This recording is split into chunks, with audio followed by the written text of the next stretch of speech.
So, hello mga coins, mapagpalang araw po sa ating lahat. So, yun, nakita niyo naman po, nakalatag yung ating frame. Kasi marami tayong pwedeng i-content dito sa frame na to. So, siguro hindi ko muna siya ibabalik. I-ano ko muna. So, yun ang mga coins, may nag-request po sa atin na ka-coins po natin para talakayin yung mga 2009 na 5 pesos. So, yun.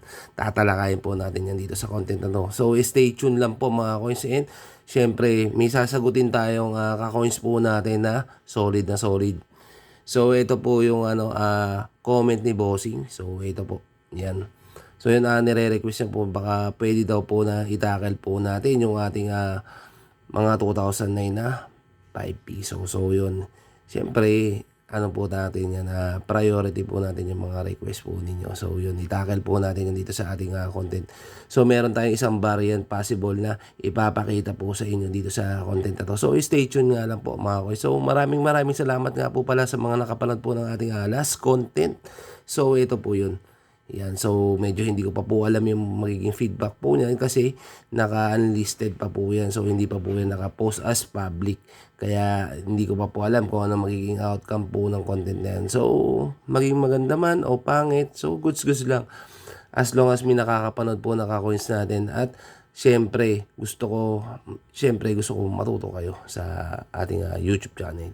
So yun, huwag natin masyadong patagalin pa. So maraming thank you mga koins sa pagsuporta po ninyo sa ating YouTube channel. So yun, pakilike na rin din po ang ating mga video and syempre pakisubscribe na rin po. Salamat in advance mga koins. So yun, huwag natin masyadong patagalin pa. So tara, let's go!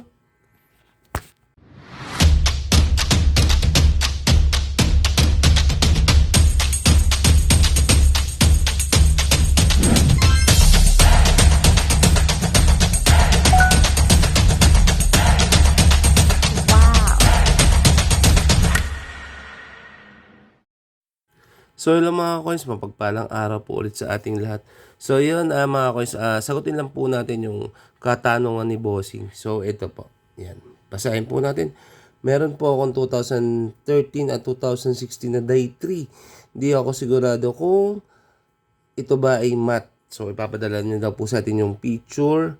So yun, nagpadala po siya ng picture dun sa atin. So ito po yung mga photos. So yan po.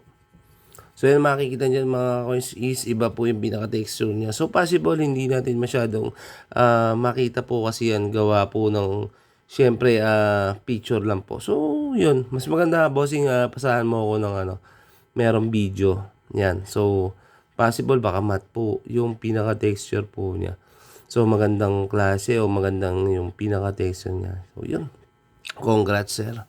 So yun mga coins nga po pala sa mga nalilito so kung ano ba yung itsura o texture po ng tinatawag nilang stock true grease na barya. So ito po yun. So ito po. So meron tayo dito isang peraso lang. Siyempre may mga tinatabi tayo mga error na yan. So ito po yung itsura or texture po ng stock true grease na tinatawag. So burado po siya. So paano po ba natin malalaman mga coins kung ito po ba ay isang stock true grease na legit at hindi binura. So yan makikita niyo naman po yung pinaka-texture niya mga coins. So ito po ang isang paghahalimbawa ng stock true grease na coins yan. So ito po isang error.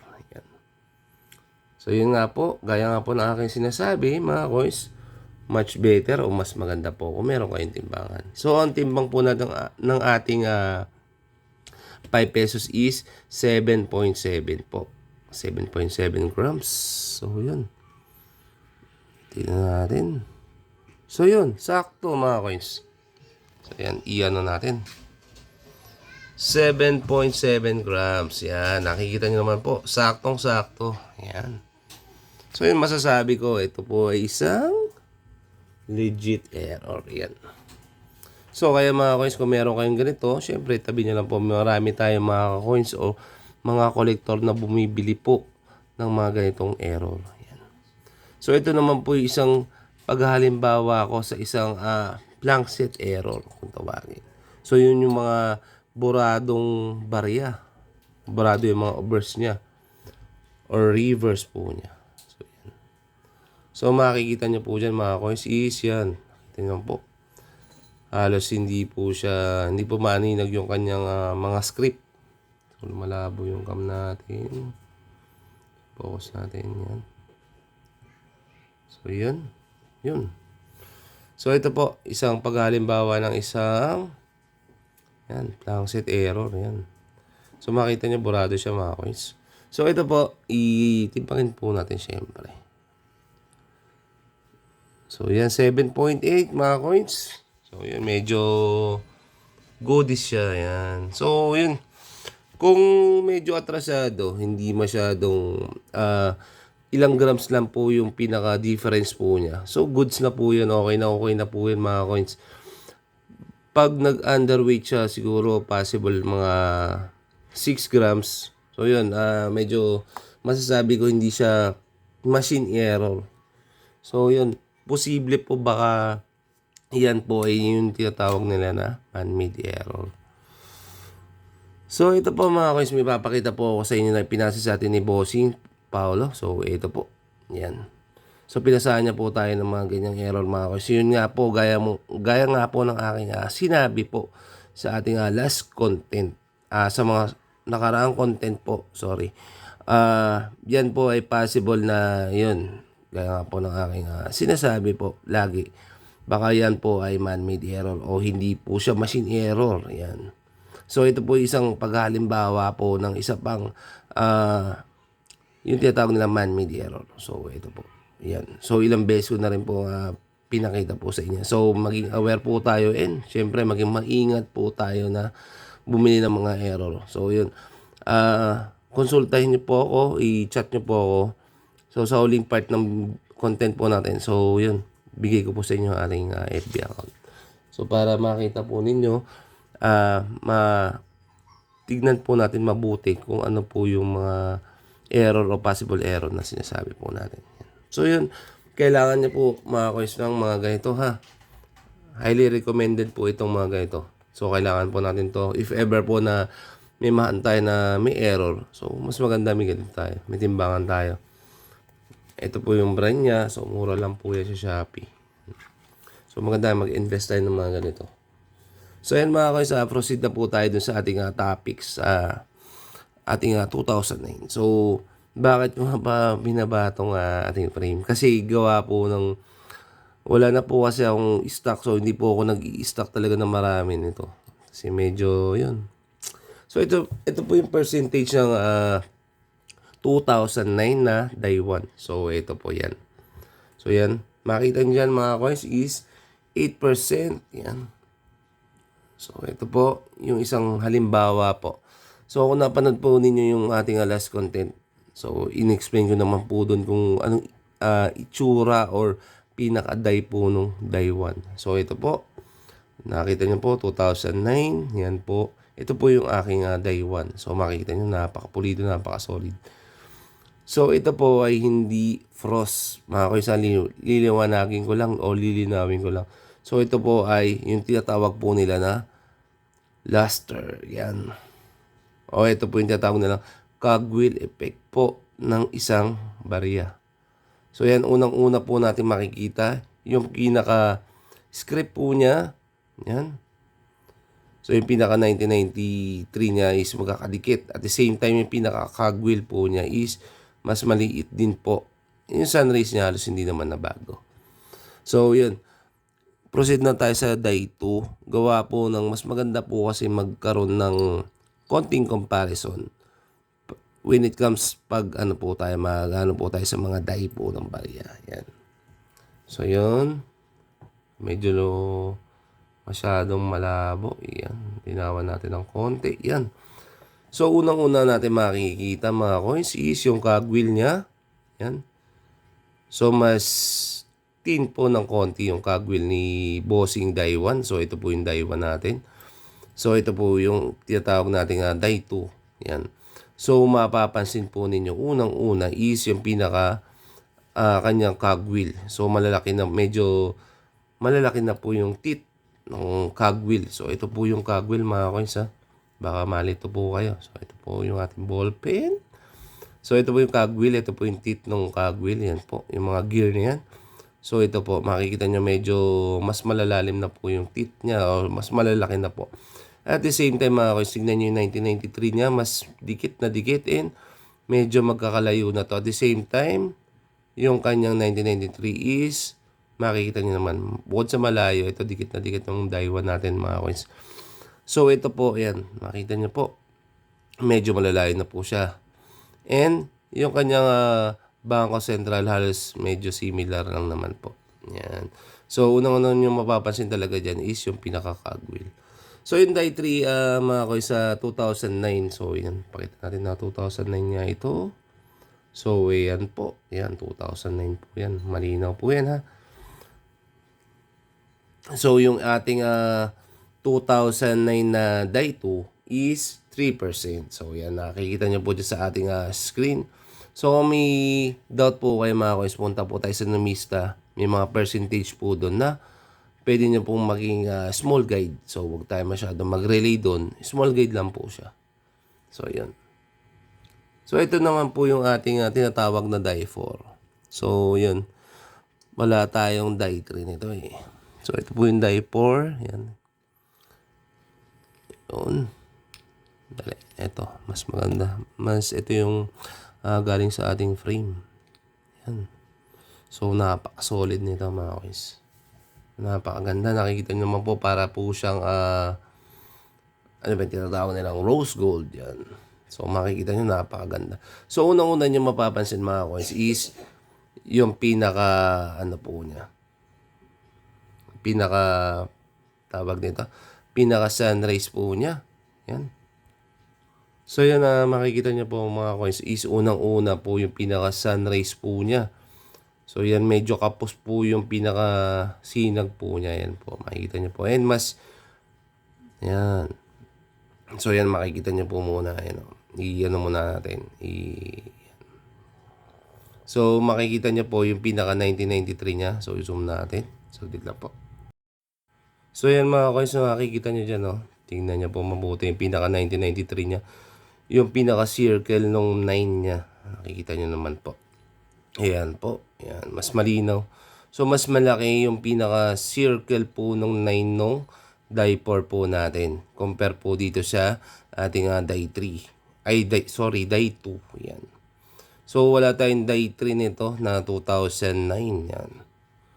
So, yan mapapansin nyo rin po. Yung pinaka-sunrise po niya is kaya ayoko nito na medyo yung pulido, maganda kasi pag sinuzoom na po natin, hindi na natin masyadong makita yung pinaka difference po niya.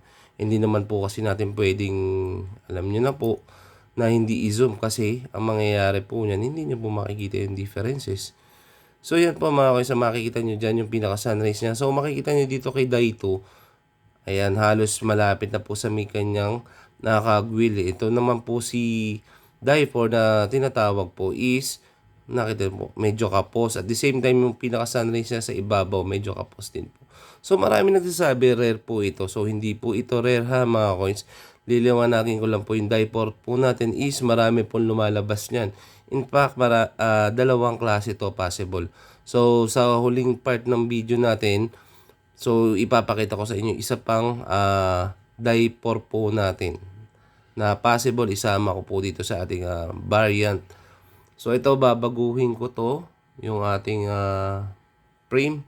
So babaguhin ko to. So medyo alam niyo naman po kada may madidiscover tayong bago o kakaiba. So syempre baguhin natin yung layout para at least kompleto talaga natin. Ito po kasi ay series. So dapat mas maganda kung makompleto mo yung buong series. So kaya hindi ko pa rin po binubuo yung ating 1 piso kasi napakadaming variant po ang lumalabas. Kasi papagawa tayo ng frame tapos syempre may layout po yan, may gagastos po tayo. Syempre masasayang yung at least kung meron tayong konkretong variant, kung makompleto natin at least solid, kompleto talaga siya as in. So yan mga coins, ito pong channel natin, YouTube channel natin is about ano po ito ha, about mga coin review po natin. So yun, marami kayong mapupulot dito mga coins. So ito yung die 2 natin. So, ito po yung die 4. So, wala tayong die 3 nito mga koins ha. So, ito po yung sinasabi ko po sa inyo na isa pa pong variant. So, ito po yun. Yan. So, unang-una po natin makikita. So, i-ano po muna natin. I-zoom in po muna natin. Yan. Yan, na solo. So, unang-una nyo makikita mga coins is yan, halos similar po siya nung ating die 4 na ipinakita po kanina sa inyo. So, ito po, makita. 2019 po siya. And, yan, makikita nyo po. Unang-una yung sun rays niya po, makikita nyo siya, is kapos din po or bitin. Hindi po katulad nitong ating die 3. Ay, die 2. Yan. So, sagad po siya. So, ito putol talaga siya. Like, die 4 natin isa. So, ito po. So, mapapansin nyo po sa kanya. Ano po napapansin nyo? Alam ko matitigas yung mga mata niya mga coins eh. Yan. So, unang-una po ninyo mapapansin. Kaya nga po na napapansin ko din is mas thinner po ito na die 4. Di po ba? Parehas po yan 2009 ha. Yan, baka sabihin niya po, gino-joke ko kayo. So, ito po yung isa. Yan. So, parehas po yung 2009 mga coins. And, parehas sila halos ng, makikita nyo naman po, yung differences po niya. So, mas thinner po siya. Makikita nyo unang-una sa pinaka, ano po niya, script. Yan. So, mas thinner po siya. At the same time, makikita nyo yung pinaka 1993 niya. Medyo dikit to, mga coins. So, compare dito. Yan, kitang-kita yung pinaka length po niya. So, yan. I-zoom in po natin para masabi nyo na, ay, tama nga. Ayan. Ayan po. Ayan. O. Kayo na po makakapagsabi na, abay, tama nga. Ayan po. Saka yung pinaka 9 po niya, halos mas, ano po ito, mas thinner po talaga siya. So, yan. Makikita niyo po sa pinaka-script po niya, mas maninipis po. Di hamak po itong isa. So, die 4 din po yan ha, mga coins. Yan. So, yan, ito, possible, baka new variant po ito natin na die 4. So, ito, baka pwedeng tawagin po natin na mas thin and thick. So, mas makapal and mas manipis. Yan. So, yan. So, gagawa po tayo ng content natin na hinahanap po kasi akong variant po nito na 2009. So, yun, kung medyo familiar po tayo sa mga barya po natin. So, syempre, hindi tayo maliligaw. So, kung medyo nalilito kayo, balikan nyo lang po yung ating content and syempre, itong video na to. So, pakilike na lang din po mga koysa. And kita nyo naman po. Yan, pulido po yung mga natin, content natin. So, hindi yan basta-basta lang. Yan. So, yun mga koys. Sa mga susunod na content natin, syempre tatalakayin pa rin natin tong ating mga 5 piso. So, kung may mga tanong lang po kayo, pakilagay lang po sa ating comment section. So, sasagutin po natin yan. And kung meron kayong mga coins na gusto sa akin ipakita, so ito, pasa nyo po sa ating FB account. So, yan po yung ating FB account. So, makikita nyo po yan, nasa 6,000 followers na po tayo. Yan. Legit po yan mga coins. And, kung medyo doubt po kayo, pwede nyo naman po akong ipagtanong sa mga group kung kilala ba nila tayo. Kung legit po ba tayong bumibili ng barya. And, syempre sa mga solido nating mga coins dyan, good luck and happy hunting mga coins sa mga subscriber natin. And thank you sa suporta po ninyo na binibigay po sa ating YouTube channel. And yun, Sir Oriel, yung bibigay po natin sa inyong frame, baka by this week, or next week, bigyan na po sa inyo and kukontakin na lang kita. Alam ko medyo busy ka rin, busy rin tayo, hindi nga po tayo nakapag-content.